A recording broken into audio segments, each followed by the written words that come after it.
പക്ഷേ ഇപ്പോൾ എന്താ പ്രശ്നം എന്ന് പറഞ്ഞാൽ ഇപ്പോൾ ഇറാനും പാകിസ്ഥാനും തമ്മിൽ അത്ര നല്ല ബന്ധമായിരുന്നില്ല. കാരണം ഇടയ്ക്കിടയ്ക്ക് ഇന്ത്യയെ കയറി പാകിസ്ഥാൻ ചൊറിയുമ്പോൾ ഇറാനാണ് ഇടയ്ക്ക് മിസൈൽ അയച്ചിട്ട് പാകിസ്ഥാന് അടിയൊക്കെ കൊടുത്തുകൊണ്ടിരുന്നത്. അപ്പോൾ അതിൻ്റെ ഇടയ്ക്കൂടെ ഈ മുസ്ലിം രാഷ്ട്രങ്ങൾ എന്ന രീതിയിൽ ഒരു ബന്ധം സ്ഥാപിക്കുക, ഇതൊരു തുർക്കിയുടെ ഐഡിയയാണ്. ആ ഐഡിയയിലൂടെ പാകിസ്ഥാൻ പതുക്കെ ഇറാനിലേക്ക് സന്ദർശനം നടത്തുന്നു, സൗഹൃദ സന്ദർശനമാകുന്നു, പട്ടാള മേധാവികൾ തമ്മിൽ കൂടി ചേരുന്നു. അപ്പം ഇസ്രയേലും ഇന്ത്യയും തമ്മിലുള്ള ബന്ധം കൂടുതൽ ദൃഢമാണെന്നും അതുകൊണ്ട് പാകിസ്ഥാൻ ഇറാനുമായിട്ട് ബന്ധം ശക്തമാക്കാമെന്നൊക്കെയാണ് കരുതിയത്. അതായിരിക്കും ഒരുപക്ഷെ ഇറാൻ കരുതിയത്. ഇങ്ങനെ അമേരിക്കയുടെ വഴി ഒരു ചതി അവരൊരിക്കലും പ്രതീക്ഷിച്ചും കാണില്ല. തീർച്ചയായിട്ടും ഉണ്ടാവില്ല. ഒന്ന് ആലോചിച്ച് നോക്കൂ. കാര്യം ഇദ്ദേഹം കിട്ടിയ സമ്മാനം വളരെ, ഈ ആസിമുദ്ദീൻ കൊടുത്ത സമ്മാനം വലിയ വിലപ്പെട്ട ഒരു സമ്മാനമാണല്ലോ. ഒരു വിശേഷിച്ചും ഒരു രാജ്യത്തിന്റെ പട്ടാള മേധാവി കൊണ്ടു കൊടുക്കുന്നതാണല്ലോ അയൽ രാജ്യത്തിന്റെ. അപ്പൊ അത് കെട്ടിക്കൊണ്ട് പുള്ളി ആഘോഷപൂർവ്വം നടന്നിട്ടുണ്ടാവും. പക്ഷെ അവസാനം നല്ല സുന്ദരമായ പണിയായി ഈ ഖമേനിയുടെ ചിറകൊടിച്ചു എന്നുള്ളതാണ്.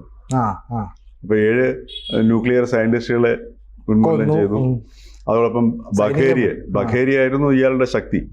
ആ ബഖേരിയെ പൂർണ്ണമായിട്ട് ഇല്ലായ്മ ചെയ്തു.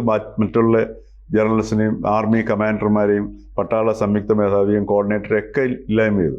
അതിനെല്ലാം സഹായകമായത് ഈ ഒരു റെസ്റ്റ് വാച്ച് ആണെന്നാണ് ഇപ്പോൾ നമുക്ക് ഈ ലേറ്റസ്റ്റ് ആയിട്ട് നമുക്ക് അറിയാൻ കഴിയുന്ന വിവരങ്ങൾ. കൂടുതൽ വാർത്തകളും വിശേഷങ്ങളും നിങ്ങളിലേക്ക് എത്താൻ ABC മലയാളം സബ്സ്ക്രൈബ് ചെയ്യുക, ബെൽബട്ടനും അമർത്തുക.